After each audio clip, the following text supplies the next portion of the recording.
Kayla Dominique here, and thanks for stopping by. Today we're going to be talking about how to be happy. And I can't help but feel like that sounds like a kiddie book, like a little children's book. Today we're going to learn how to be happy. But I know life is tough, and so this is legit. This is something that we really need to talk about. I figured let's just get together and talk through this here. Now I'm going to do this in two parts because I just have a feeling this is going to get a little lengthy because I likes to talk. I'll do the first few in this video and then I'll do the second half in another video. I am not an expert. I am not the keeper of the happy thoughts. But I am somebody who I feel like over the course of my life, people have consistently come up to me and said, "You're so happy. Like, why are you always so happy?" Or "You seem so full of life. You just seem like a joyful personality." And that is not to brag because one, I am not always happy. That is not the case. And two, because if there's any good you see in me, it is by the goodness and grace of God. Truly. Truly, let me put that out there. But I did feel like this is probably something that I could speak to because I do generally look at things from maybe a unique or optimistic perspective. And so I just wanted to use this time to encourage others to possibly do the same. Now, before I go on, I do want to say that I am not trying to water down any serious issues or any mental health issues that need to be addressed. And for that reason, my first encouragement is if that is you, do not be afraid to seek help. Whether that is a friend, a family member, the local church, mental health professionals, seek help. Find people who are committed to and dedicated to helping you be better, to be well, to do well. That is so key. It is so easy for us to set our mental health aside or our well-being aside and say, "Oh, I'll get to that later. I need to do this first. But it is so important to invest in yourself in that way. So I encourage you, if you are there, do what you got to do. With that, let's dive in. The first thing is aim for the bigger picture. And what I mean by this is that happiness is a fleeting, short-term emotion. Contentment and joy, those are more long-lasting. Those are things that start on the inside and radiate outside. And I can be unhappy with my child's behavior, not calling anyone out, but I can still be joyful with them overall. The way I think about the difference between happiness and joy or contentment is if someone were to offer you your favorite meal at your favorite restaurant, you'd be like, yes, all day, yes. It satisfies you in the immediate and it makes you happy. But what if there was an option two? Instead of offering you your favorite meal from your favorite restaurant, what if they offered you the recipe to your favorite meal at your favorite restaurant? And not only that, but they equipped your kitchen with all of the supplies, all of the ingredients you needed to make that meal over and over again.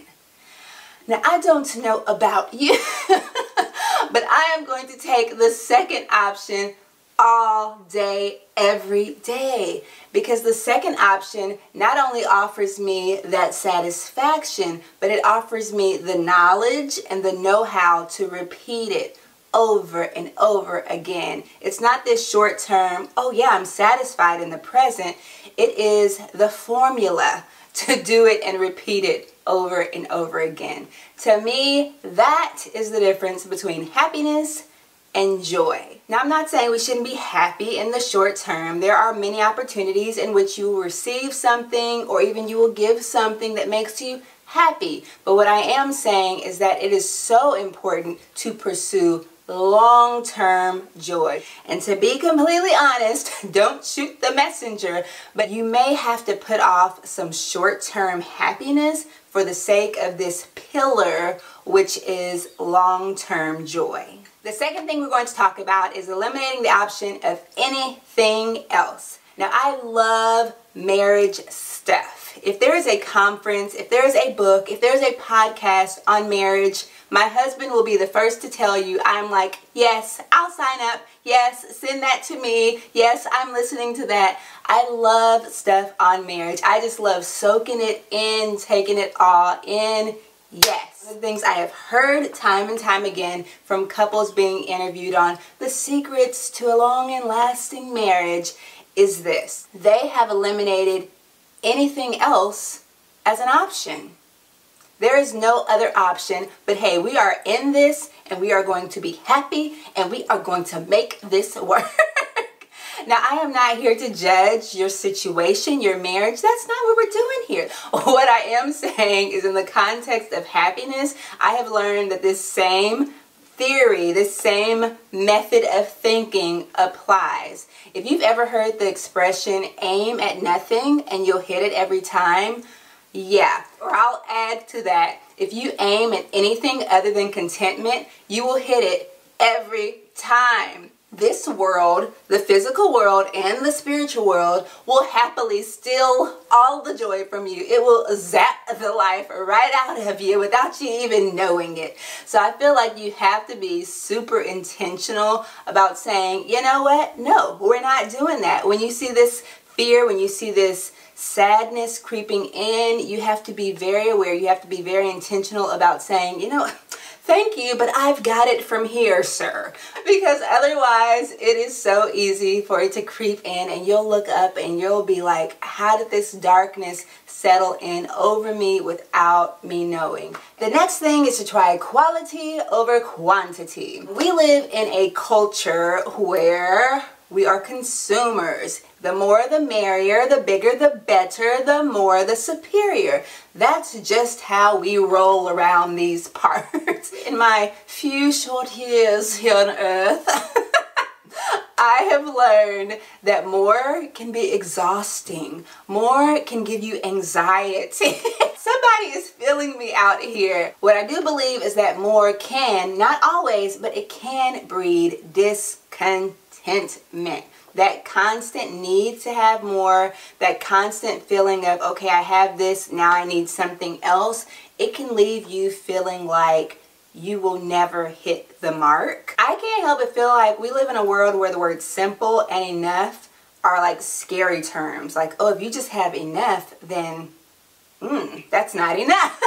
If we live simply, then we must be doing that out of necessity rather than out of want. You will always have more than enough when you get to a place where you are desiring less. I feel like some people might misinterpret this as, oh, you're settling, so that's why you're happy, because you're settling. But no, to me, what this means is that you have realized my value, my worth is not in what I have or don't have. Because if you live long enough, you will realize that what you have can easily be taken away, even when it doesn't seem that way. And what you feel like you don't have can easily be given in nothing short of miraculous circumstances. Things are fleeting. They come and they go. The next thing is to keep your eye on your own paper. I don't know if y'all remember hearing that in school, but I remember hearing that year after year after year. This is something that I tell myself and I tell my family all of the time. Thanks to technology, to social media, to the immediacy in which we receive information and news, it is easier than ever to look at everybody's paper and to be in everybody's business. But there are some problems, some really big problems with this. One being, some people's papers are illusions. They are not real. They were created to look pleasing to the eye, but when you get down to it, those answers are fake. Those answers are wrong and they will fail you. Another problem in keeping with my keeping your eyes on your own paper theme is that everybody's test is different. Everybody's exam is different. It is custom fitted for that student. If someone is looking at you and saying, hey, the answer to number 1 is C.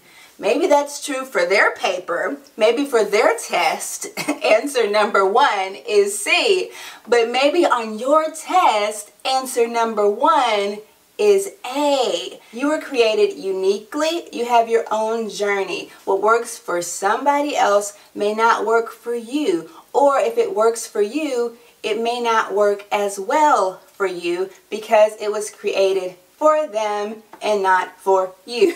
Looking at what everybody else has or what you think they have and longing for that, wanting for that, does nothing for you. Now, I am not against aspiring to greatness. I'm not against looking at role models and saying, hey, what did they do right?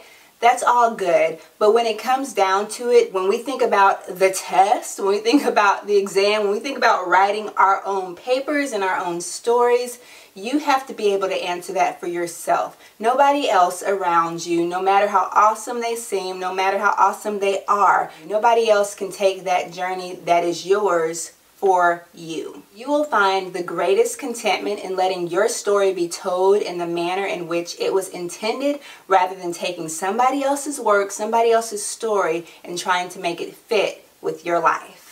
Okay, beautiful people, so that is part 1 on how to be happy. I'm trying not to have these super lengthy videos, so stay tuned for the next part. I'd love to hear your thoughts and comments on this below. I know that this can get pretty deep, pretty intense. It's personal. It involves lots of different components. So I'd like to hear that. Let's chat about that a bit. I'd be so very grateful if you took a second to like and subscribe and all of those things that make YouTube go round. And until next time, see ya.